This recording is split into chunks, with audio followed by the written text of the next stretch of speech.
सावरकर जी 2-3 साल उनको अंडमान में बंद कर दिया। उन्होंने चिट्ठी लिखनी शुरू कर दी, हमें माफ कर दो, जो भी हमसे चाहते हो ले लो, बस मुझे जेल से निकाल दो। ये सावरकर जी की चिट्ठी है जिसमें उन्होंने अंग्रेजों को लिखा है, देख लीजिए, मैंने हाईलाइट भी कर रखी है। I beg to remain sir your most obedient servant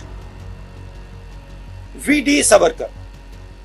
Hindi में ट्रांसलेशन कर देता हूं, सर मैं आपका नौकर रहना चाहता हूं। यह सावरकर जी ने लिखा है, तो मैं तो इसमें बहुत क्लियर हूं, सावरकर जी ने अंग्रेजों की मदद की थी। मुझे कहते हैं सही बात बोलने के लिए माफी बोलूं, माफी मांगू। भाइयों और बहनों, मेरा नाम राहुल सावरकर नहीं है, मेरा नाम राहुल गांधी है। Savarkar has been a much maligned figure by the Congress party. The Congress governments post-independence deliberately ignored him and have been denigrating him ever since. Congress workers in the past had garlanded Savarkar's statue with shoes and blackened it to express their hatred towards him. Terms like traitor, British stooge, or homosexual are used to belittle the Indian revolutionary leader.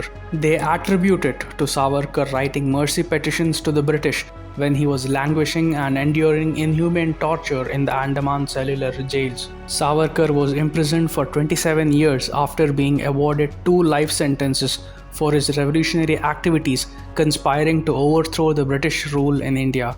He underwent inhuman tortures, survived on gruel infested with worms, and was flogged.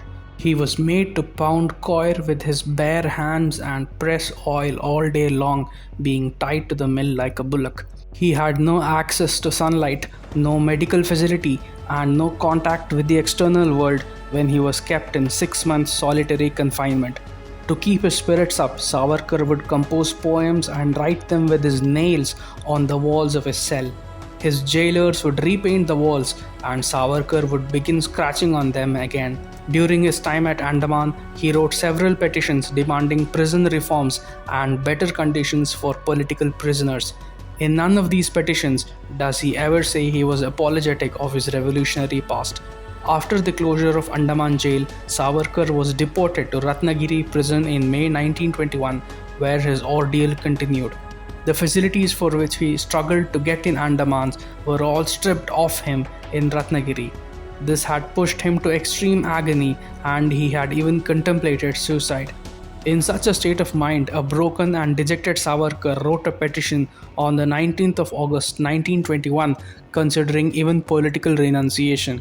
It was 3 years later, on 6th January 1924, that Savarkar was released from prison but kept under strict surveillance within the frontiers of Ratnagiri district and debarred from political activity. Congress members call Savarkar a British stooge because he sent mercy petitions and clemencies to the British when he was in jail. But did you know that Jawaharlal Nehru had signed a mercy bond with the British after spending a mere 2 weeks in the Nabha Jail in 1923? Nehru, along with K. Shantanam and A.T. Gidwani, was arrested on September 22, 1923 and sentenced to 2 years jail for defying an order banning entry into the princely state of Nabha. Professor Chaman Lal, renowned chronicler of India's freedom struggle, notes that compared to other jails where Nehru was kept, including Naini and Gorakhpur, he received ill treatment at the hands of the police and jail authorities in Nabha. In his autobiography, Nehru himself had mentioned, "In Nabha Jail, we were all 3 kept in a most unwholesome and unsanitary cell. It was small and damp, with a low ceiling which we could almost touch. At night, we slept on the floor, and I would wake up with a start full of horror to find that a rat or a mouse had just passed over my face." Nehru's father, Motilal Nehru, had desperately reached out to the Viceroy to learn about the whereabouts of his son. Nehru's co-prisoner in his memoirs recalls that the authorities of the Nabha Jail suddenly changed their attitude, with arrangements being made for their bathing and friends from outside being allowed to send fruits and other eatables. Jawaharlal Nehru, who had earlier pledged to not defend himself, began seeking an outside lawyer. However, he was not provided with the counsel and instead sentenced to 6 months for violation of state orders and 18 to 24 months for conspiracy. Nehru's dad Motilal then deputed lawyer K.D. Malaviya, and surprisingly his sentence was suspended the very same evening. Nehru was released from the Nabha Jail only after he signed a bond that he would never enter the princely state again.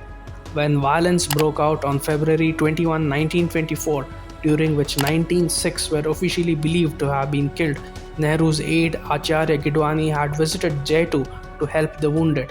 Gidwani was arrested by the Nabha State Police and had to spend almost a year in jail. Nehru, instead of helping his aide, conceded that he did not want to relive his short jail term and chose to desert him. This is what Nehru himself had to say about his action.